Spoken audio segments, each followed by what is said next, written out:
हमें ऊर्जा की सबसे ज़्यादा ज़रूरत होती है और ऊर्जा में वो ऊर्जा जिसमें सारी चीज़ हो, ऐसी ऊर्जा नहीं कि जो ऊर्जा दिख रही हो और उसके अंदर ऊर्जा हो ही ना। जैसे तेल तो दिख रहा है लेकिन तेल के अंदर वो सारे मिनरल्स है ही नहीं, सिर्फ लिक्विड ऑयल दिख रहा है।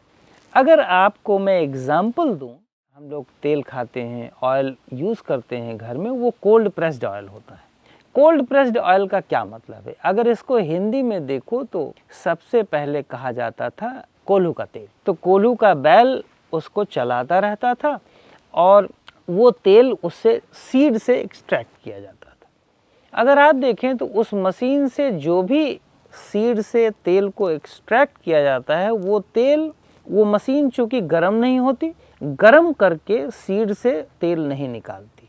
वो इतने स्लो रिदम से सीड से तेल को एक्सट्रैक्ट करती है कि तेल जब बाहर निकलता है तो अगर हाथ भी डाल दो तो तेल गर्म नहीं होगा, तेल में गर्मी नहीं होती और जो सीड की खली निकलती है वो भी गर्म नहीं होता।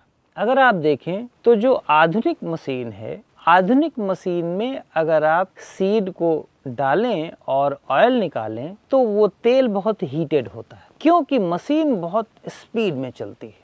जब मशीन बहुत स्पीड में चलती है तो तेल में हीट आ जाता है और खली भी बहुत हीटेड होती है। जो तेल निकलता है, वो जो तेल एक्सट्रैक्ट करती है मशीन, निकालती है, उस तेल में अगर हाथ डाल दें इमीडिएट तो हाथ आपका जल जाएगा। अगर आप और डिटेल में जाएं तो उस तेल में जो गर्म है, हीटेड ऑयल है, उसमें मिनरल्स लगभग 70-80% खत्म, कुछ नहीं, वो सिर्फ ऑयल दिख रहा है, अंदर कुछ भी नहीं।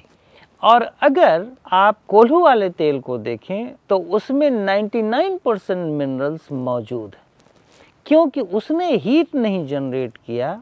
मिनरल्स हीट में मर जाते हैं, वो कोल्ड प्रेस्ड इसीलिए इंग्लिश में कहा जाता है। वो इतना ठंडी तरीके से, ठंडे सिस्टम से और बहुत स्लो रिदम पर एक्सट्रैक्ट किया कि उसमें मिनरल्स मरने नहीं पाए। ये तो हो गया सीड, कोल्ड प्रेस्ड ऑयल। अब ब्रेन के अंदर कोल्ड प्रेस्ड एनर्जी कैसे प्रोड्यूस हो, इस पर मैं बात करता हूँ। अगर आप देखें तो जो व्यक्ति बहुत हाइपर है, बहुत जल्दी जल्दी बोलते हैं, जल्दी जल्दी सुनते हैं, तेज सुनते हैं, जो भी एनर्जी उनका ब्रेन प्रोड्यूस करता है, जल्दीबाजी, जो लोग बहुत जल्दीबाजी होते हैं, उनके ब्रेन में बहुत तेज एक्टिविटी चलती है। ब्रेन जल्दी हीट जनरेट करता है और ब्रेन जब हीट जनरेट करता है तो एनर्जी जो भी प्रोड्यूस होती है वो एनर्जी ज़्यादा सस्टेन नहीं करती स्पेस में, सोसाइटी।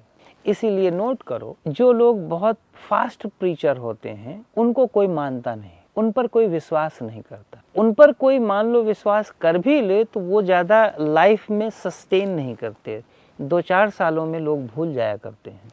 जितने भी प्रीचर आप यूट्यूब में उठा लो, फेसबुक में उठा लो, जो बहुत जल्दी जल्दी बोलते हैं, आप नोट कर लो, उनको देखो, उनकी अलर्टनेस लेवल, उनका एनर्जी लेवल धीरे धीरे खत्म हो जाएगा और वो अपने, जो व्यक्ति अपने सिस्टम को न पहचान पाए वो दूसरे को क्या पहचानेगा।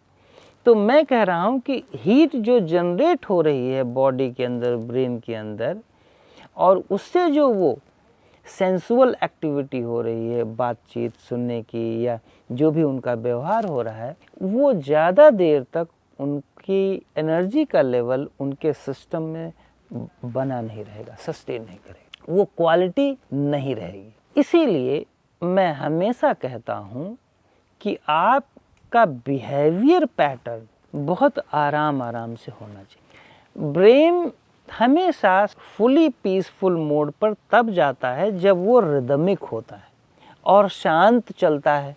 तो जब वो धीरे धीरे आराम से बोलेगा, धीरे धीरे सोचेगा, धीरे धीरे सुनेगा, धीरे धीरे चलेगा। जैसे चलने में डॉक्टर हमारे कहते हैं, हमारे सब लोग, सब सलाहकार कहते हैं कि भाई बहुत तेज़ वॉक करो। अब तेज़ वॉक करके कहाँ चले जाओगे, कोई जन्नत थोड़ी पहुँच जाओगे। तेज़ वॉक करोगे, आपकी सेंसेस, आपका ब्रेन, आप हाँफ रहे हो, खींच रहे हो, कुछ नहीं होने वाला। इवन कि आप वॉक और ब्रेन और माइंड, इन तीनों का सिंक्रोनाइजेशन नहीं कर रहे हो, आप कहीं के कहीं और घूम रहे हो, हाँफ रहे हो। आप बिल्कुल रिलैक्स होकर के घंटे भर वॉक करो, देखो आपके अंदर हार्मोनल सीक्रेशन कैसे चेंज होता है, कैसे बेटरमेंट होती है।